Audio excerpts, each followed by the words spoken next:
perempuan karakternya tadi adalah Samir. Bisa dilihat Samir itu sebenarnya nama dari mana, mungkin bisa di research. Nama aslinya adalah Samiri, ya. Cari aja. Jadi kalau tadi dibilang adalah uh, penggambaran dari raja-raja, itu benar sekali karena kalau dilihat dari namanya tadi, kode-kodenya kan semua itu merupakan nama-nama raja ya. Ada Otto ya, Ottoman, Saud ya, Saudi, dan Reza Farsi ya, Persia ya kan. Itu mempunyai arti-arti sendiri, semiotik gitu ya. Surya ya Surya gitu kan. Semua nama atau ada artinya di sana. Kita punya komunikasi tersendiri buat YTTA yang tahu-tahu aja, yang overthinking, yang senang konspirasi teori, ya silakan dikaji karena ada subliminal story di bawah itu gitu kan. Itu yang pertama. Itu udah tiga-tiganya kali ya? Belum.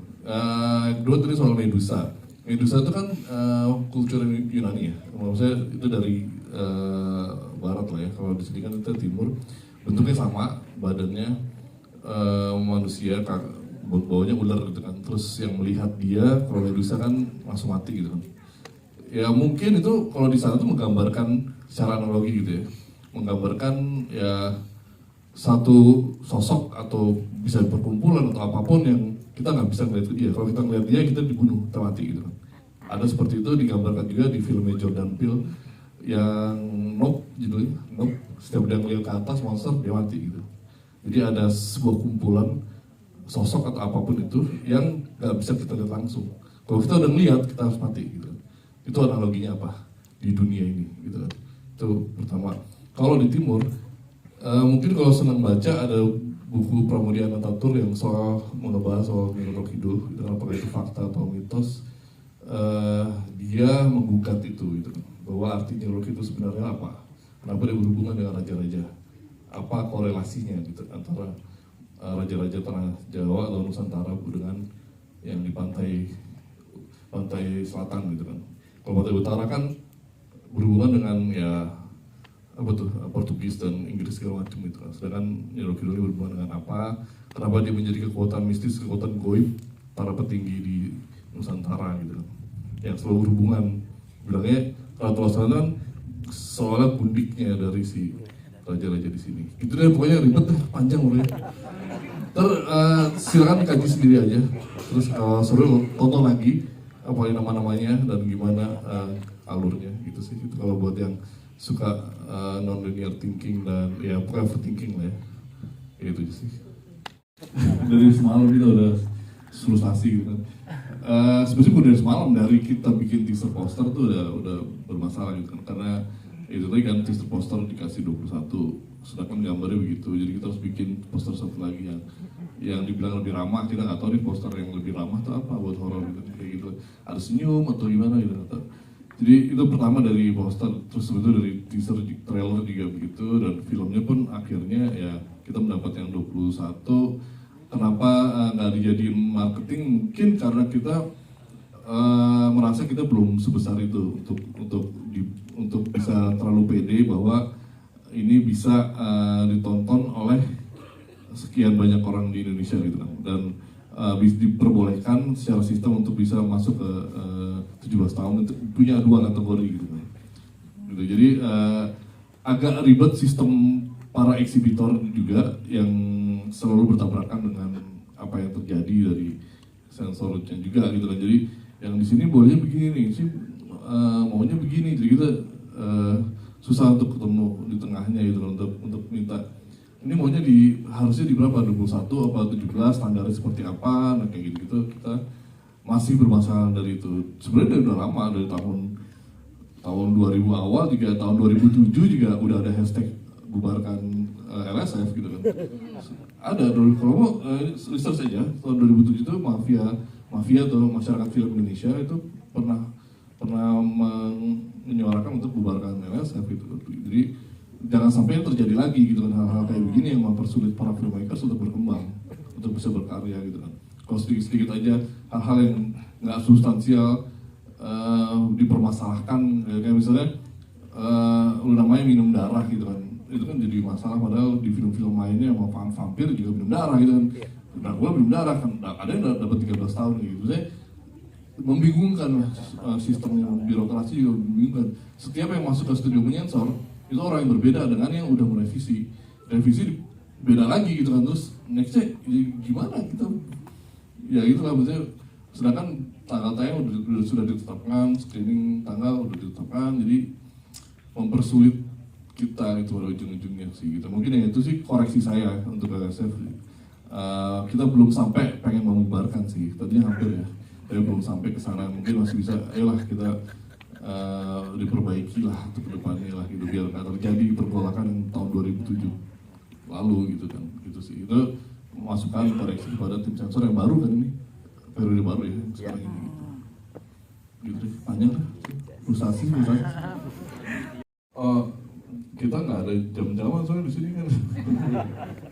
Ini satu hari satu malam aja udah gitu kan, jadi bukan strategi marketing kita juga sih, dan kenapa harus meniru yang lainnya juga ya, kita filmnya yang berbeda, strategi juga harus berbeda. Bu, saya jelek ya, tapi saya milih-milih. Gak boleh dong, jangan milih-milih. Alhamdulillah kalau nggak Ini lucu banget tektokan ini, pelawak ini. Mantep. Ibu mau nomor teleponnya nih saya kasih.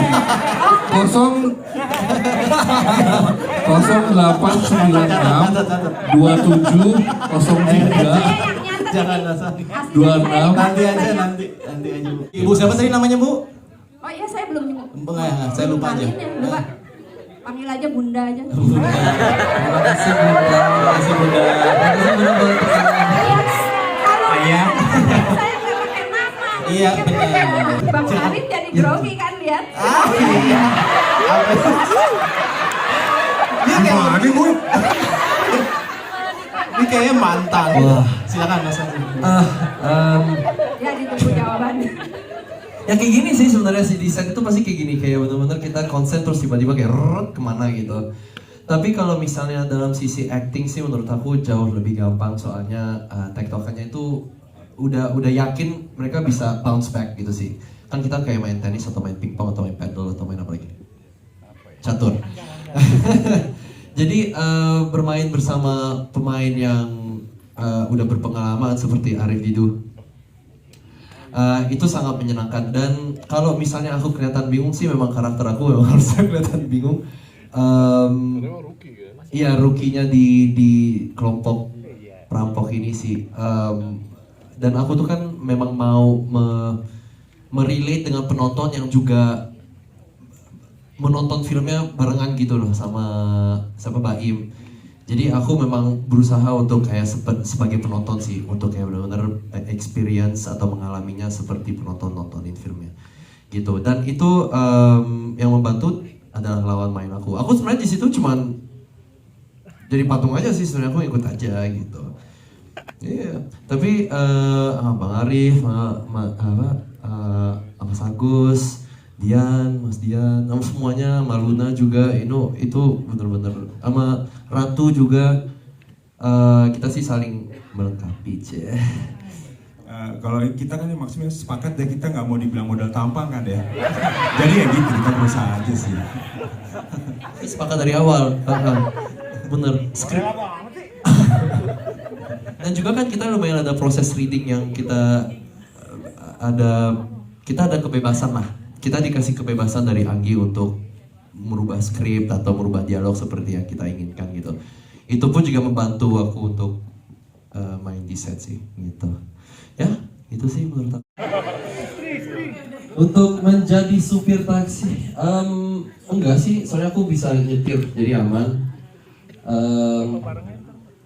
Mungkin bahasa yang agak tricky kan, soalnya waktu itu aku memang logatnya kan agak belibet, agak susah untuk ngomong bahasa Indonesia, tapi dengan helpnya dari Anggi itu tadi bantuan. Iya. Ya. Benar itu? Oh iya benar. Benar kan? Oke. Gak mungkin ban dalam kan? Soalnya help ya, bantuan. Paling yang paling susah itu sebenarnya syuting sama Arif itu justru, soalnya nggak ada progres. Setiap kali kita mau take ada yang baru, ada apa yang ini, ada improv yang masuk gitu. Tapi aku selalu siap untuk balas improvnya Abang Didu. Aku juga suka kamu. kita harus gitu deh, nanti ada project bareng. Amin. Dan juga kalau misalnya syuting sama Luna, kita udah pernah syuting bareng dulu, kita udah beberapa sinetron bareng dan juga film, jadi bukan sesuatu yang baru sih. Justru malah kita di film ini cuma ketemu 2 kali aja, 2 kali, 3 kali gitu. Jadi it's not too complicated sih. Iya. Gitu. Jadi terima kasih. Ngomong apa lu? Udah nggak usah tahu lah. Gue jadi kayak nervous gitu nggak tahu kenapa. Sebelah lu sih soalnya. Ngomongin gue ya? Enggak, bukan. It's complicated. Lanjut. Produser sama main aja. Belum ada niatan nyutradarain ya? Enggak. Oh iya. Oke. Orang yang mempunyai share terhadap film ini, gitu loh. Jadi ada yang share kosong, maksudnya kayak yang ada yang nggak chip in tapi kita memberikan share karena kontribusi tertentu. Ada juga yang emang share mereka memberikan chip in, memberikan uang untuk modal kita syuting film. Jadi kapitalnya ya itu para eksekutif produser ini chip in ke dalamnya gitu. Jadi dengan share-nya masing-masing. Jadi semua yang mempunyai share, memberikan share ke dalam film ini ya mempunyai share terhadap film ini, kita bilangnya itu eksekutif produser. Dan yang menggerakkannya itu adalah produsernya. Jadi yang menggerakkan itu saya dan Indah itu sebagai produsernya. Kita menggerakkan roda film ini, menginisiasi dari awal sampai selesai berdistribusi. Jadi eksekutif produser lebih ke mempunyai share dan ya udah duduk di belakang manis dan menikmati hasilnya nanti gitu. Oh iya, terima kasih. Sudah kehadirannya di sini di tengah dong nih. Nah, ya. Di sini dulu, Mas. Mas. Maxi kok di sini dong Maxi. Oke, terima kasih teman-teman. Yuk kita selesai. Boleh lanjut dulu sambil. Udah sih, udah cukup jelas ya tadi. Konsep eksekutif produser di sini seperti itu, dan mungkin di luar negeri misalnya sama seperti ini. Jadi orang yang mempunyai share terhadap film tersebut, kita bilangnya eksekutif produser. Kalau emang suatu waktu mau chip in silakan. Aman, ambil lagi. Mungkin film baru jadi eksekutif produser. Kita ucapkan sekali lagi selamat datang Kak Luna Maya. Sebagai penyanyi, boleh Kak Luna sapa-sapa dan cerita sedikit pengalamannya di film Gundik ini. Silakan. Oke. Cek. Oke. Selamat sore semuanya. Ya, pertama-tama terima kasih. Alhamdulillah nyampe dengan selamat. Sorry kalau nunggu tadi landing langsung ke sini. Dari mana sih? Buongiorno, Italiano. Oh, Berapa kali ganti Grab? Dari Aku Italia. nggak Dari naik Grabnya Grab, udah aku 50 naik kali taksi kali. di sana. Oke. So, pertanyaannya apa tadi? Ya, sambut aja. Sambutan aja. Oh, iya. Mereka udah nonton filmnya. Udah. Udah. Oh, udah. Makanya mereka lebih cepet tadi. Masa? Apa harus nih? Oh, thank you. Ya, aku juga nggak sabar untuk nonton secara fullnya juga. Soalnya kita nontonnya waktu itu Drive satu, lagi masih offline. Jadi secara CGI-nya juga belum kelihatan. Tapi kalau ngeliat respon dari teman-teman bilang bagus ya, kita happy. Makasih loh udah nonton. Disupport kok. Terus apa lagi? Oh, ini masih lagi stand up sih. Nah, yang ini tidur nanti kalau Luna pas nonton nih. Tidur lo ya? Baik, aku mau nanya ke Kak Luna ya, kan sebagai eksekutif produser pengalaman yang beda juga nggak sih di film Gundik ini? Pengalaman yang beda sih kalau main dan sebagai IP udah pernah sebelumnya. Oh iya, di sebelumnya ya. Lebih menyenangkan ada dua apa ya, bisa dibilang dua apa itu bahasanya? Dua Sayang ibu, Roll, sayang ibu. dua roll. sayang ibu. dua role ya. Oh, dua Ada role. Dua role. Ada dua role di dalam satu project itu menurut aku lebih menyenangkan karena ownership-nya juga lebih besar. Terus pada saat mendengar hasil teman-teman, misalkan dari teman-teman media atau misalkan dari respon dari penonton juga bagus, tuh rasanya lebih senang lagi karena double apa ya, kenikmatannya double lah gitu. Artinya kan karya yang kita buat juga diterima dengan baik, terus juga usaha yang kita kerjakan juga insya Allah dan mudah-mudahan berbuah baik. Jadi super happy terima kasih juga maksudnya buat Umbara Brothers dan semua tim produser, directors, Indah juga, Bonti, Pak Shankar semuanya, cast and crew yang terlibat di film ini juga memberikan apa ya, ekstra energi yang luar biasa gitu, karena memang kolektif ya, semuanya bekerja sama secara kolaborasi dan it's something yang lebih menyenangkan gitu. Jadi pada saat karya ini diterima dengan baik itu lebih ada rasa bangganya gitu. Don't get me wrong, semua film yang kita mainin kita pasti bangga, tapi kalau keterlibatannya jauh pasti akan lebih senang lagi kalau hasilnya juga baik. Ya mudah-mudahannya 22 Mei 2025. Amin. Amin. Tepuk tangan dulu untuk Aluna. Ini kan yang agak sedikit berbeda dari yang sebelumnya nih, horror heist dan komedi gitu ya. Bukan tuh banyak bapak-bapak lucu ini gitu. Ini pasti sulitan nggak ketawa mulu nggak sih di set behind the scene Ini Max Nibuchi memang lucu banget. lucu banget parah. Nggak, momen yang gue nggak lupa. Nggak, tuh- saya mau nanya, udah ya. Nanti lama lagi. Ambil mic-nya. Oke, Aluna silakan. Diulang tadi? Ya, maksudnya behind the scene-nya Oh, behind ketika the scene. mainin ada komedinya horor yang nggak cuma ini, tapi ada komedian Ya, lucu mungkin ini. kan sebenarnya kalau teman-teman udah pernah datang ya di press release, press con teaser ataupun trailer gitu, pasti poster gitu, pasti ceritanya lumayan mirip, yaitu awalnya itu nggak menyangka akan selucu ini gitu. Pada saat baca skripnya, oh ya menarik gitu, karena ada perampokan, terus juga ada ada sekelompok yang masuk ke rumah yang salah segala macam. Tapi pas baca tuh nggak bisa kebayang, kayak jokesnya tuh nggak, oh ya lucu sih, tapi kayak nggak tahu gitu, maksudnya apakah akan orang seketawa apa ini gitu. Tapi pada saat dimainkan oleh ya beliau-beliau ini yang luar biasa, ada Mas Agus gitu, terus juga gitu Bang Arif dan ada Ence gitu, dan semuanya ada Mas Ian gitu, ada Bang Maxim gitu. Bang ya, terlalu personal ya, boleh lanjut. Jadi itu satu apa ya, paket yang sangat-sangat tidak terbayangkan dijadikan satu. Terus pas nonton tuh jujur aku nggak nyangka akan selucu itu sih. I don't know. From my side waktu aku nonton offline tuh lucu. Jadi online ini aku belum tahu apakah masih selucu itu. Lucu gak sih? Ya lu mah komen-komen aja. Beneran nggak?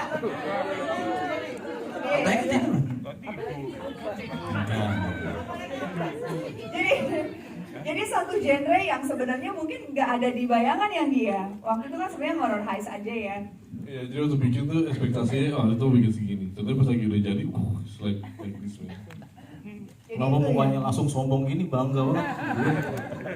Jadi nggak sia-sia gue ketiban boom ya, malam ya, angel gue. Saya tumbalnya, jadi mudah-mudahan sih keterima ya buat teman-teman. Benar-benar. Boleh lah satu orang lagi Kak Luna mungkin yang mau nanya ke Kak Luna, Oh, iya, boleh boleh, angkat tangan. boleh. Tadi kita udah tanya ke teman-teman wartawan di Ya. sini. Ada nggak? Ada di ujung sebelah kiri, Pak. Boleh. Monggo, Pak. Oke. Berdiri aja, Pak, silakan. Nah, Di bangku Pak, naik Pak. lucu terus ya. Lucu terus isi, ada terus isinya. Kalau nggak lucu anaknya nggak makan. Iya. Ya Bonda.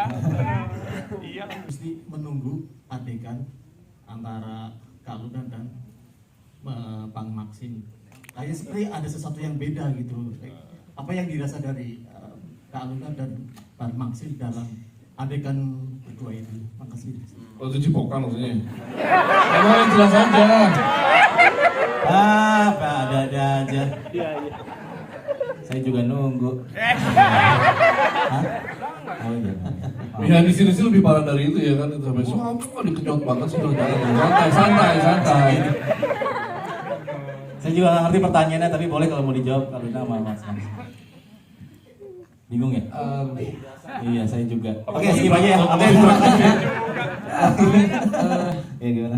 Pas ini perasaan apa nih, gimana?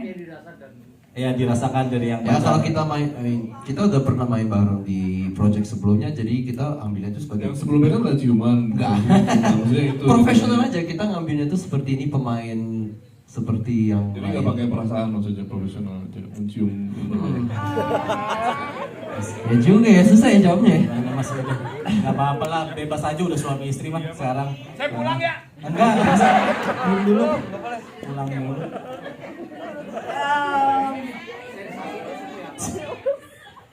I don't know how to answer that karena sensasinya sama pada saat aku sebagai seorang pemain dan harus mencium lawan main yang lain juga. Jujur, waktu itu kita lagi kejar matahari. Iya. Jadi kita agak buru-buru, jadi nggak ada waktunya untuk kayak merasain euforianya di scene-nya sih. Kita cuma buru-buru cepet-cepet, cium-cium.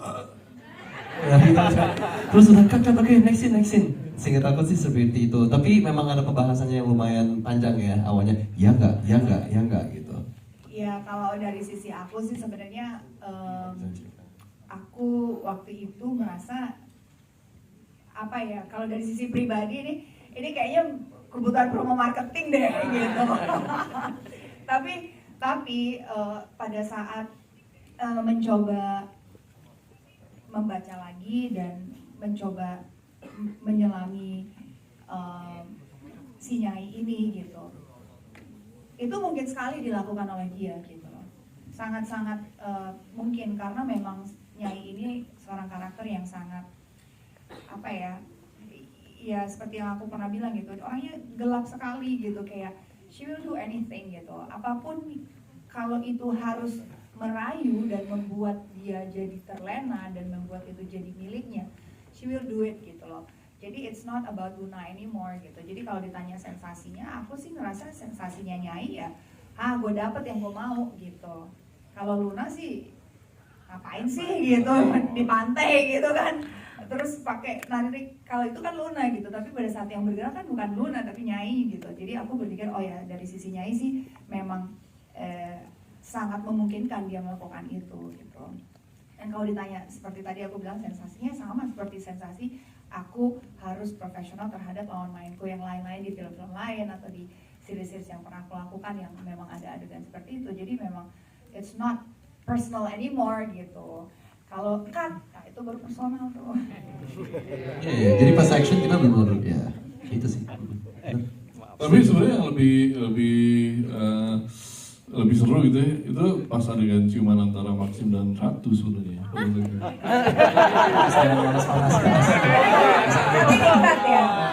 Ada kan? Coba jadi flashback. Waktu itu saya ingatin Ratu ya kan?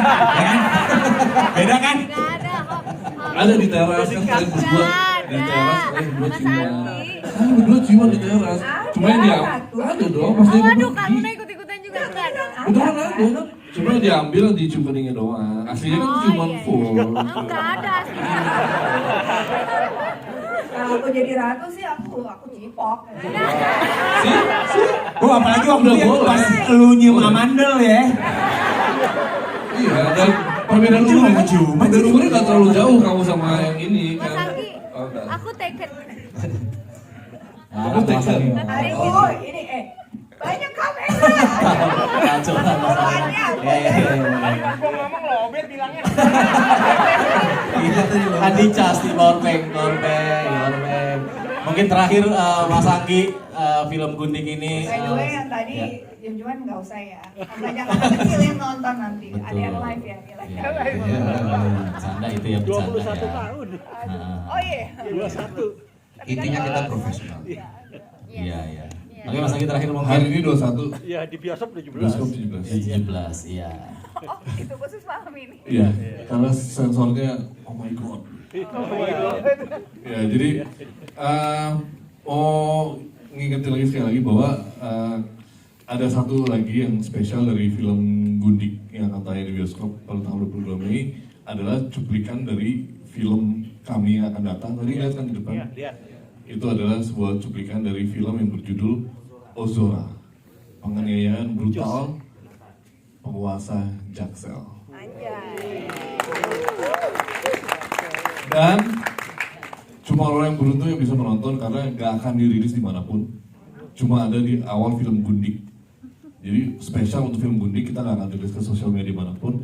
Jadi kalau yang mau nonton, mau ngeliat cuplikannya, mau lihat lebih detail, ya harus nonton film Gundik. Di bioskop.